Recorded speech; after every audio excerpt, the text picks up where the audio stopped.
107.7 Music for Life. We've got a special guest with us this morning on the morning show. Commissioner Gary Griffith is with us. Good morning, Commissioner. Good morning. Good morning to you and to your many listeners. Gary is in the house. We know.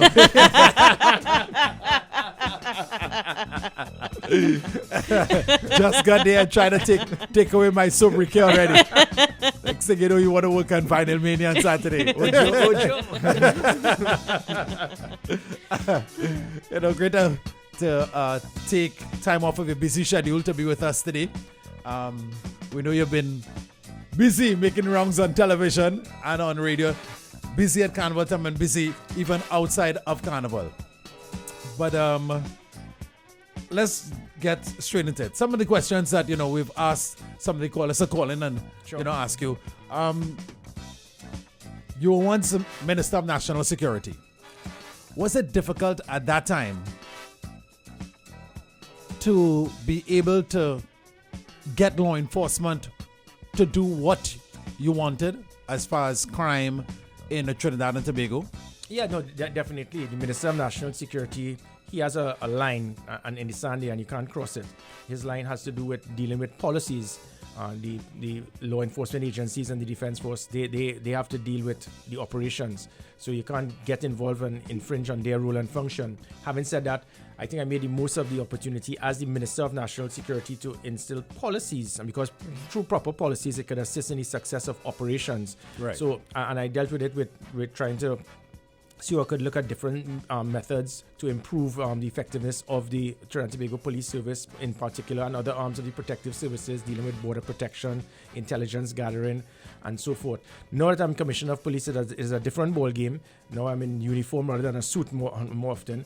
And now I now have the authorization to deal with the operational effectiveness of the police service. So thankfully, many of the things that I implemented as Minister of National Security, they were policies that could assist the police. And now that I'm the Commissioner of Police, I'm using those policies to actually implement and to have a more effective police service. Okay. Well, let us ask you, was it at that time that you decided to, in the future, become a police commissioner, or was that off the table at the time? No, it wasn't. This didn't come about at all until just a few months prior to me actually applying, because Right.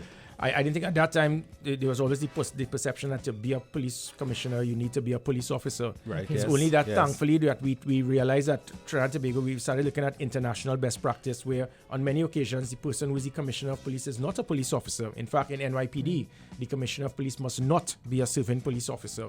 And Right. other countries. So it was a perception that we had here that you had to be a police officer. Yes. There's good, bad, and indifferent pertaining to it. So I applied, but when I was Minister of National Security, it wasn't in the cards at that time. Okay. Michelle? Well, recently and within your duration as Commissioner of Police, there have been several threats on your life as well as that of your families. I must commend you, however, you said you do not fear, but what is that foundation behind not fearing? Is it due to your training in the past? Is it based on your personal beliefs? A mixture of both? It's a combination. Faith. I have faith in my God. Yes. I have faith in the people. And also based on my training. So faith is one. Two, again, my training. I train in arguably one of the best military academies in the world that actually prepared you for such eventualities, the Royal Military Academy, Sandhurst. And then also the concept of what it is I'm doing. It is a passion, a pride that I have for my country. Right. And it may sound is that I'm not here to die for my country. I'm here to live for my country. So it's not something Yes. that I'm expecting. I anticipate. But the fact of the matter is that I will do what is required to ensure that I remain safe. But at time there comes a time where persons must step up, and somebody must step out of the plate to do what is required. I think what I am doing is what was and should have been done for years, Right. where somebody has to take the fight to criminal elements. I don't want any law-abiding citizen to take that fight. Somebody has to step up, and because of it, I can't very well become collateral damage, but somebody has to. There comes a time where somebody has to stand up, and I intend to do this. If it means, heaven forbid, that it may affect me and health or injury or or to me in the near future, so be it. My God will be the person that will direct my decisions, but it will not change these threats I expect. In fact, if it is that I did not get these threats, I will figure that I'm not doing my job. By the number of assassination plans and death threats on me, it means that obviously I'm stepping on toes, Yes. and those toes should have been stepped on years ago. Indeed. What was one of the first things you did as police commissioner? First thing I did, First thing you did? pray. Pray, ask my God for direction, for guidance, as well as the person who has proven to be the rock, the role model for me is my wife and my family. They have proven to be very instrumental. So there's a lot of guidance and support that I have acquired through prayers and through my family, and that is the first thing I do, and I will continue to do. Likewise, my close friends, associates. I am not someone who just makes decisions based on my own perception. So I speak to many persons. I look at something, analyze it. Every time I speak, I know what I intend. What is going to be the plan 2 or 3 steps ahead. So asking what it is that. The first thing I did was just to seek guidance and direction, not just from my own training, but from others and also from my God. We have approximately just reported about 2,500 gang members, right? What is it exactly? What are the various ways that gangs make their money to operate in Trinidad and Tobago? Even when I was Minister of National Security and going back to policies, I realized the catalyst towards gangs actually thriving in Trinidad and Tobago has it's included the concept of state contracts. State contracts from different administrations have proven to be the catalyst towards them plying their trade, where they get the profit. And unfortunately, the gangs, I am not here to witch hunt or to profile gang members or gangs. It is for them to change their ways, or else I will come after them very hard.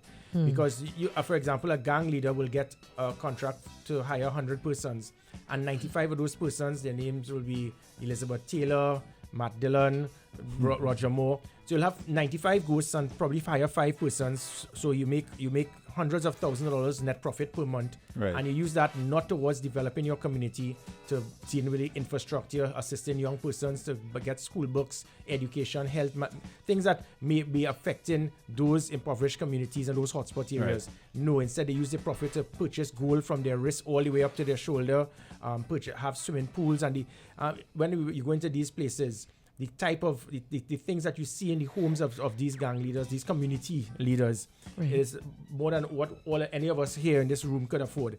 And it shows that they are not here to try to help the community, but they call themselves community leaders. If you're a community leader, you need to communicate and you need to deal with your community. They're not doing it. And that is where it is the biggest problem with gangs is that they get these contracts, they make millions, and they do not use it towards building the community. They use it towards purchasing more weapons, purchasing drugs to sell, and also hiring more gang members to put hits on other gangs so that they can get state contracts. So the catalyst, I always say, towards gang activity has been, and for the last 15 years, state contracts. We cut that financial umbilical cord from these gangs. We take away their finance. We take away. It's an art of war. The best way to deal with the enemy is to cripple their the support unit, their administration, their logistics, their finance, their support. You do that, it cripples their trade.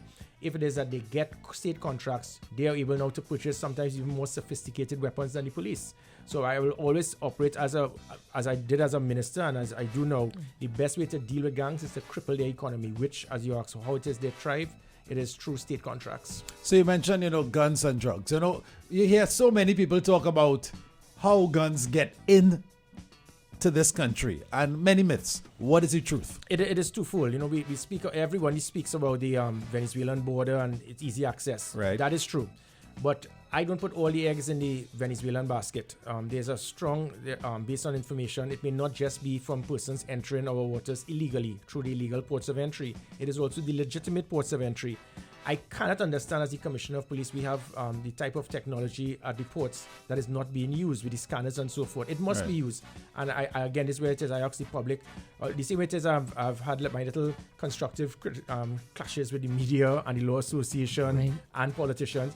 Everybody has a part to play. It's not about the police alone. So when I had my with the Media Association and Law Association, is to tell them, listen, play your part.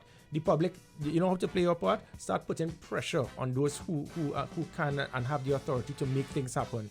The legitimate ports of entry, we need to lock it down, because it can very well be that the majority of illegal drugs and weapons could be coming through a port right there, and if it comes through a ship, the Coast Guard vessel is not going to intercept a ship that is going to actually go into Point Lisa, Kings or Queens Wharf. Right, yes. And then after, if it is that you have persons on the take, it's not being checked properly, you can have a container with thousands of weapons or hundreds of millions in drugs.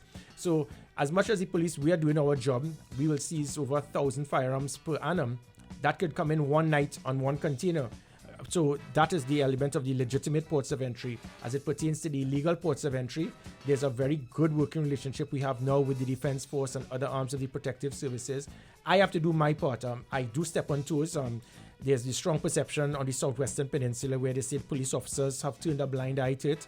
What I have done simply is I have asked all police officers who work in these strategic locations, Icacus, Eros, Point Fortin, and those areas, to be polygraphed. And it's a simple question: are you involved in getting remuneration or supporting, aiding and abetting in criminal activity of illegal weapons and drugs entering the country? Right. If you do not want to answer us to do a polygraph for us, Refuse the simple polygraph. like that, you need to check yourself.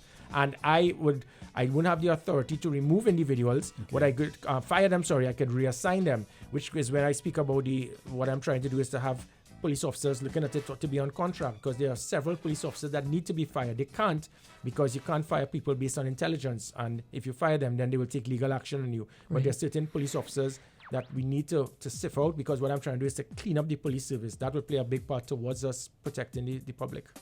Okay. You know, when you just got into office, you mentioned the 78-point system. How far are you in terms of implementing this? We've hit about 30 already, and there's a number of different things, from the revamping of the E999 system. You will hear about it shortly, where you will no longer, when you call 999, they put you on hold or you get an answering machine. Yes, Right. yes. You're going to get an answer in seconds. Then the implementation of the Commissioner's Command Center, the Operation Command Center. We put GPS tracking on police vehicles now, not just to have it there in case it's stolen, but now we can monitor police vehicles, measure their performance, see how fast they get to the scene of a crime, ensure they're not breaking the speed limit. So, for example, the two police vehicles that foolishly crashed into a truck, they were going 145 kilometers an hour. Those officers will be held accountable.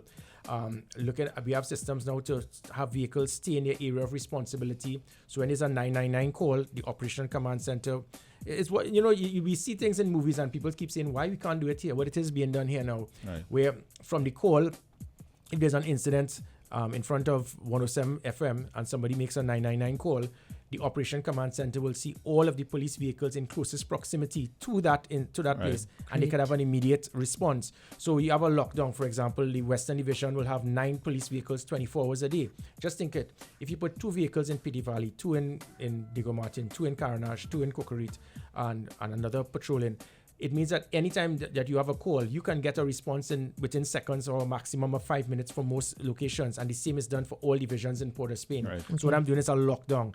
Likewise, there's a change in minimum use of force policy to prevent police officers having to use their firearm. There's going to be a change in uniform, change in tactical gear, a belt with tasers, pepper spray, equipment for training police officers, customer service training, the use of technology, which we used successfully. It was the first time in our history. There have been 7 successful operations that led to persons actually being released whilst being held by kidnappers without the ransom being paid and the kidnappers being held. Right. So we have been using technology in the right manner.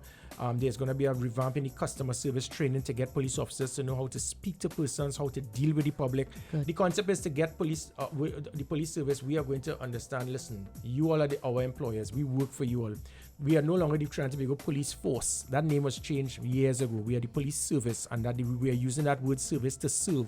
We're here to help the public. Right. And by using a lot of other elements, I could speak a lot about tactics, operations, deterrence, high visibility, and so forth. But it's not just that.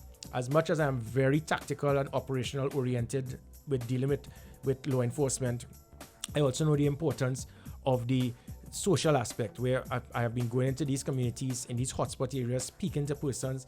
And what we intend to do is to get the police service to be there, to work with the community, get them to change. In New York City, for example, they moved from stop and frisk to what is known as Operation Ceasefire, where they go into the communities and meet with the citizens. And this is what we are going to do. We are going to go into the hotspot areas, not have town hall meetings where we are on a high table and tell people what to do. Right. We're going to sit by the bars, go by the corners, go by play sports with the young persons, hear their needs, hear their concerns, what it is that can make you a better person. Right. It's what are the shortcomings, education, health, sporting activities, jobs. So that is, the police service can also play a part in that. So we are going in there and work with the communities.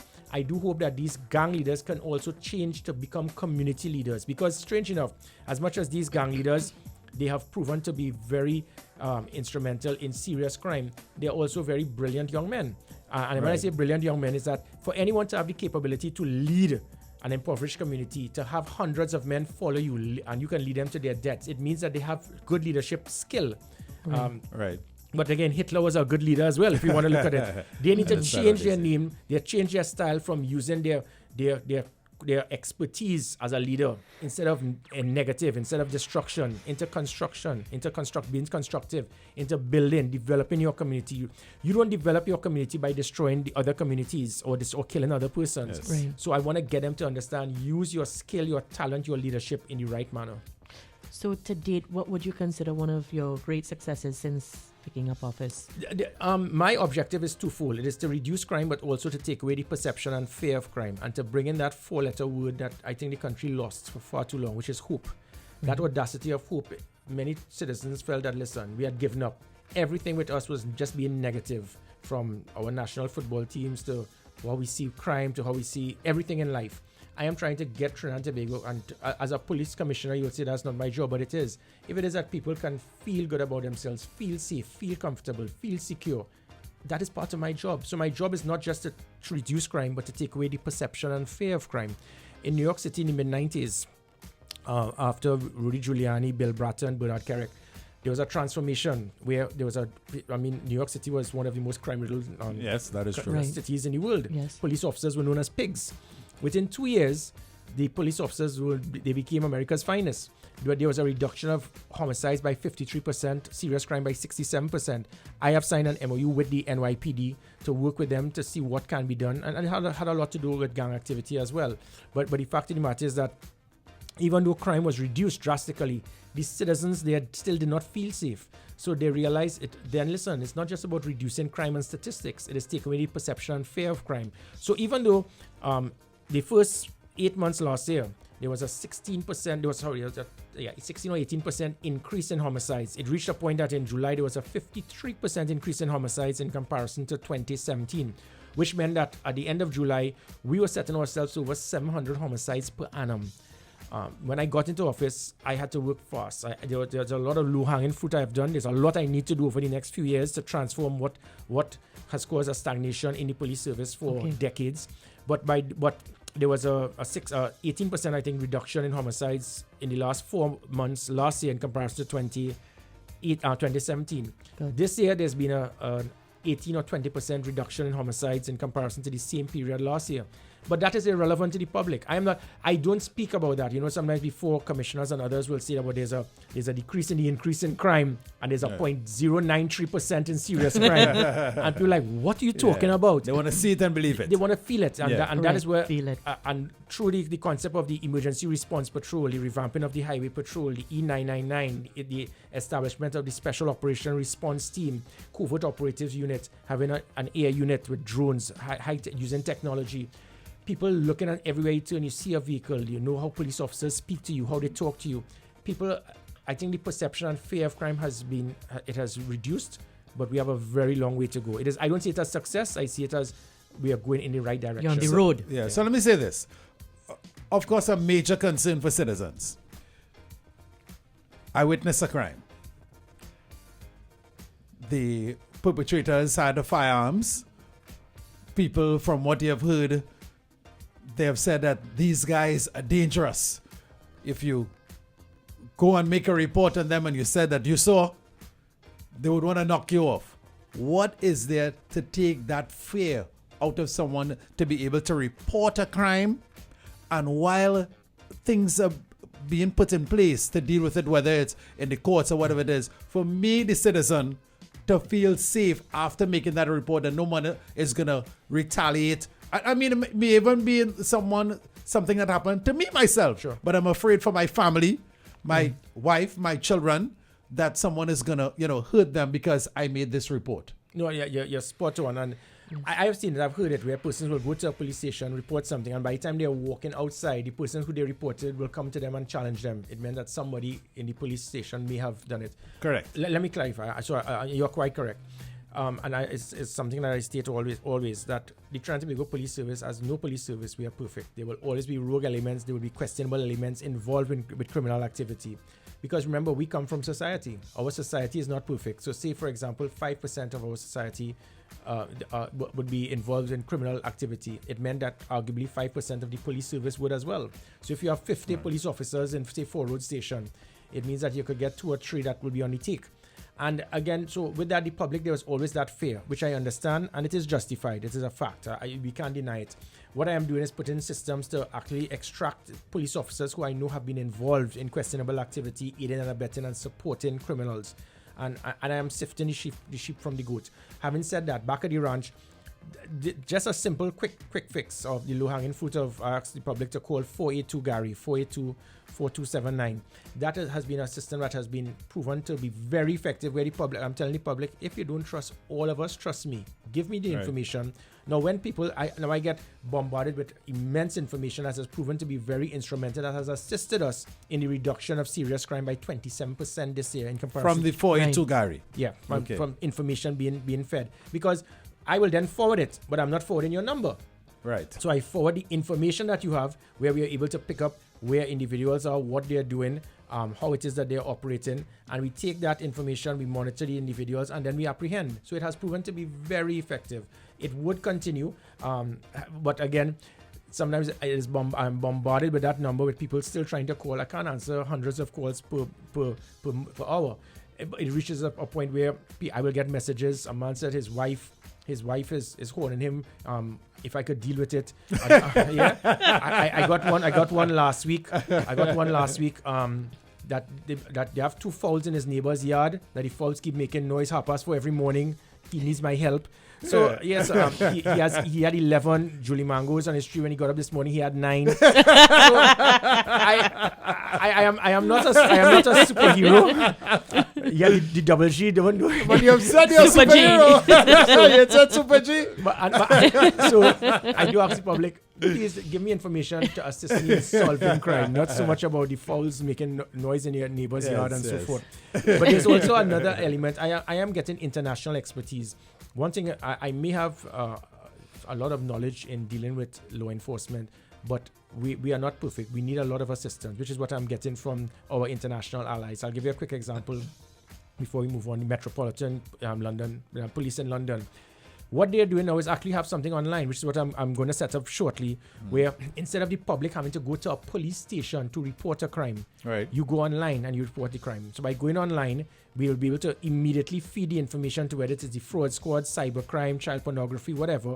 You have something to report of an incident. We will now take the report and now we will come to you. I want to change the police service for it to be delivery service. No longer must you have to go to a police station to be making reports. People don't go to police stations much anymore in Europe and North America. What they do, you call 999, they come to you. So if it's an emergency, there's an emergency, you call 999. Yes. If it's not an emergency, like for example the fowl making noise, you type it and you send the report. And the police now, we in our operations center that I have established, we will take it now, sift it and send it to the relevant units for it to be fed back. So by doing that, it will also help, and let me just quickly add, we have 77 police stations in Trinidad and Tobago for 1.3 million people.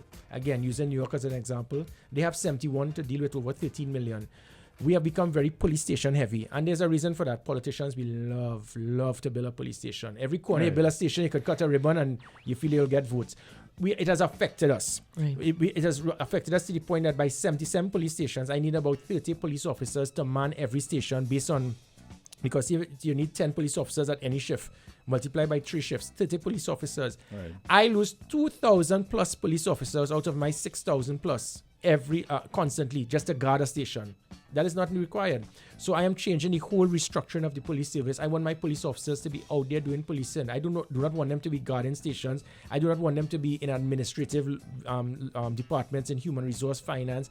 We have 7,000 police officers, but you're not seeing it. You're going to see it shortly. Police officers will be out in the street, not just in patrols, but doing back what we have lost for years, foot patrols. Police officers walking the beat, going in the communities, walking around, hearing what people have to say. It will play a big part towards intelligence also being fed to us. You had a health scare in January. Have you slowed down? What have you changed since then? No, unfortunately not. But 5 hours of IV fluid and I was back up and running. So, missing meals, stress, overwork, working 18, 20 hours a day, 7 days a week. But I had to do it. But I think it's a good rhythm. But your body will just naturally crash after a while. Yeah, because pressure was 110/70, pulse 42 per minute. So I mean everything is perfect. It's just that if you have a Ferrari and you didn't put gas in it, shut down. So now I'm actually fueling up. I'm good to go. What is the morale of the officers in the service at this time? But it's an important point.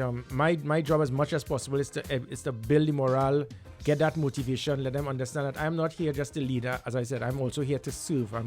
That's why I spend a lot of time on the ground with my troops, hearing their concerns, looking at the shortcomings, looking at what they need, whether it comes to equipment, technology, training. And I will continue to be there on the ground with them. So I spend much more time on the ground. And then by doing that, there's a lot of administration and administrative work as a commissioner, which I still have to catch up on when I get back into the office. Yes. What are some of the things that you enjoyed previously to becoming commissioner that you can't do now? It's hard to get to do. Playing Juve at Queen's Park, Juve Band, playing mass, going out partying, traveling with my family. So many of those things I have to cut down. It's a sacrifice I have to make. But there comes a time when I have to step up and do what is required. So there's a lot of sacrifice, but I think the value that I get and see if I can save one extra life, put a smile on someone's face, put a degree of hope within the country, it is worth it. Something that we've seen recently, and I shouldn't even say recently, but a lot. School children fighting, officers trying to deal with not just school children, but several incidents where you've seen people obstructing the duties of the officers. A lot of women have been involved. How do you intend to deal with Well, it? it has stopped. I have no intention to use the heavy hand. It is just to get the public to understand it is not business as usual. It could never be under my watch that police officers, you feel that you can challenge police officers, you can confront them, you can resist arrest. It cannot happen. It will not happen regardless of where you are, who you are. Having said that, I give the assurance that police officers will not abuse their authority. If they do that, I'm the first person you can and should call, and I will ensure that the necessary discipline is adhered to. But respect is something that is earned, not won. We intend to earn our respect with the public by how we speak, how we deal with the public. What we ask the public to do is if a police officer directs something, you comply and then complain. Don't get involved in confrontation because everyone is going to lose because of it. The image of the police service, your own credibility, more charges could be laid. Let us work together as a team, which is why we have formed the I Support Our Service, getting the public to buy in. It is easy to criticize, condemn, destroy. What we're trying to do now is to build, be constructive and trying for us to work together as a team. It is good versus evil. It's a situation where the public, the police service, all the 1.2 million plus law-abiding citizens, we have to fight this war, this battle against evil, against these criminal elements in our society. I ask the public to play their part, and I give you the assurance that the Trinidad and Tobago Police Service, we will do ours. The Witness Protection Program, is it a PA, OLCA, or is it a PDW? Well, what is the state of the Witness Protection Program? We are one of the few countries in the world where we have a 100% track record of no person in the Witness Protection Program ever being injured or killed. Okay. And people are not aware of it. There's a difference between a state witness and the Witness Protection Program. Right. You'll hear state witness was shot or whatever. But if you're under that Witness Protection Program, it is so locked down, it is so airtight. At no time has it ever been compromised. In contrast to what you have seen and heard in movies and even in actual things internationally. So our Witness Protection Program, in contrast to the perception, is a 100% track record. At no time has any witness ever been affected or injured or killed whilst being under the witness protection program. Sometimes you hear stories about people saying, "Oh, they didn't get food for so many days, Yes. and this and that, and all that sort of thing." And if there are shortcomings, those things we will deal with. But pertaining to the security, it is effective. Improvement to deal with those things, yes. But having said that, there are also individuals that they expected to be given the world. And in a witness protection program, at times, sometimes you need to be secure. Sometimes they want to go out and party. They want to socialize. They want you to pay all their mortgages. They want you to... And sometimes it becomes a little difficult for I know the individual who runs it. He is second to none, and he has done a very good job.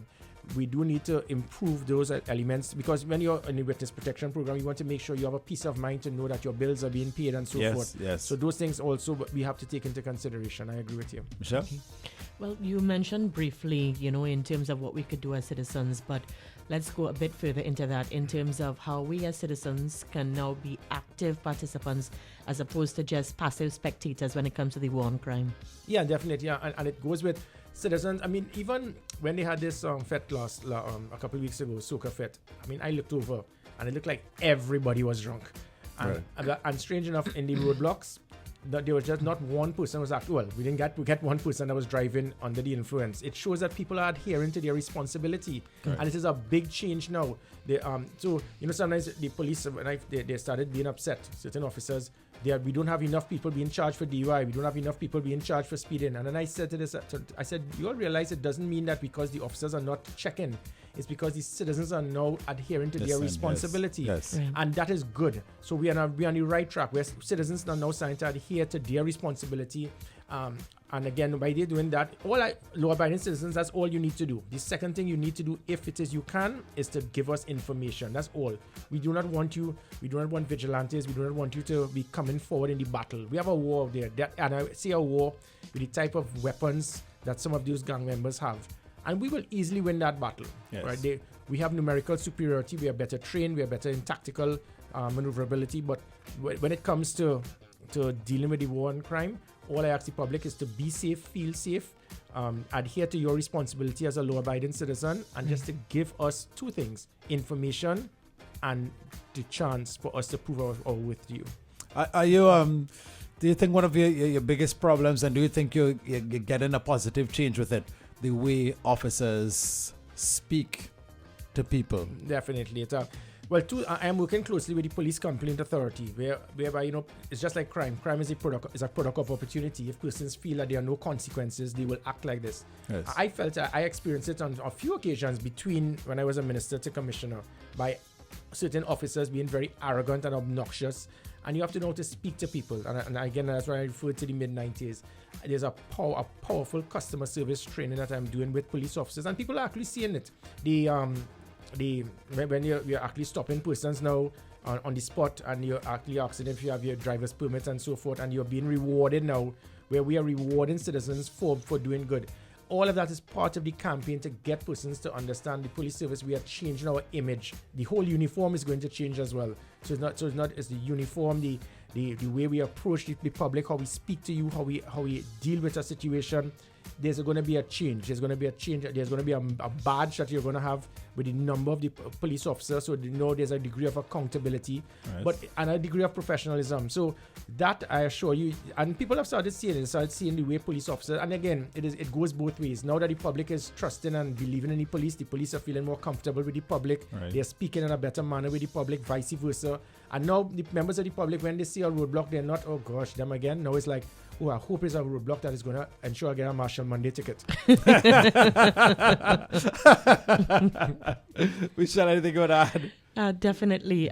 With regards to the meeting you had recently with the Media Association of Trinidad and Tobago, they reported that it was a productive meeting based on how they felt previously in terms of some words feeling like an attack on the media. Yeah, sure. How do you feel about the meeting? Do you share the same sentiment? The Media Association, members of the media, have been very instrumental and productive, and they will continue to do so in ensuring our democracy is entrenched, and also to assist even law enforcement. They have been very supportive of me in almost every arm to deal with my role and function. That incident, it was just a situation where internationally you will have seen, I'll give you a quick example. In the 70s and 80s, you recall when You'd have seen movies in the 70s, 80s, early 90s when people are actually holding up in a bank or an aircraft. They will demand that the cameras come here so that they could give their demands to the public. Yes. Okay. That became blacklisted because the law enforcement agencies and the states, and whether in North America or Europe, they realized we were sensationalizing these individuals. We were giving them credence. It will cause copycats. It was causing international fear. It was affecting our country. So they started blacklisting it. So, but certain reporters here didn't understand that. They figured, listen, it is my right. I have a role to play that I must give people. You don't. This is not a level playing field that because a person is a gang member, he must have an equal opportunity. Right. I am basically, if you want to call it word cheating, I am trying to get the media association, the law association, the politicians, the judiciary, the public, all of us to play your part. So the old-time concept of the media figures that, listen, it is only in this country an individual could have taken over a country, destroyed our democracy, and he gets more media coverage than priests or well-known persons in the country. And so we have to understand, listen, this is not a case of the person, Andy Johnson, and there are persons that have been reporters in the 1820s. And the dinosaur kind of reporting, it has to change. You have to understand, listen, you have a part to play. When you glorify and sensationalize criminals, you allow young persons to want to aspire to be like them. And that is all my point was. Yes. Certain persons in the media took it the wrong way. But what I found interesting is that the media, they all know how people should work. If you look at the 3 editorials in the 3 dailies, it is always criticizing, condemning, or directing, whether it's the Prime Minister, the opposition leader, the AG, the Commissioner of Police. They always know how they must work. So the media is so well trained. They are jack of all trades to tell everybody how to do their job. All of a sudden, somebody recommends to the media how to do their job, and they get offended. You can't. It's do so and like so. That is not democracy. That's hypocrisy. And again, the public, over 80% support in every single poll that has agreed with me. So the media has to understand their responsibilities, that you work for the public. The public has stated to the media, check yourself, realize what we are saying. We do not want sensationalism of gangs. When you do that, it is making it more difficult because you're causing young persons to feel that, hey, I want to be like that. So it is a simple request. Maybe it was a little too aggressive. I don't want in any way for the public to feel that the media is against the public or the police service. That is not true. It is a recommendation I have made to the media, and I have asked them to take it into consideration in the very near future. Okay. All right, so that's it for the serious questions. Now we have 4 questions for you. What is your favorite football team? Be careful. Manchester we have United. a couple Barca fans in here. Man U till are dead. All right. Who is the top cop in your house? Commissioner Griffith. I am the Commissioner of Police in Trinidad and Tobago. Nicole Dyer Griffith is the Commissioner of Police in my house. Thank you very much. And one more question. Who is better at their job? Double G or double M? Hit hard. It's a dead heat. Commissioner Griffith, thank you very much for passing through and giving us all this information. And we want to commend you on the great job that you're doing. We truly believe, I think you're absolutely correct. The morale of the officers have changed. They feel that they're working with a commissioner and walking next to them rather than behind, or someone talking down to them. And definitely the support of Trinidad and Tobago. We understand that there'll be a minority who may not agree, and as you always say, they have their own agenda. They do, yeah. But thank you very much and great job, and continue doing what you're doing. You're on the right path.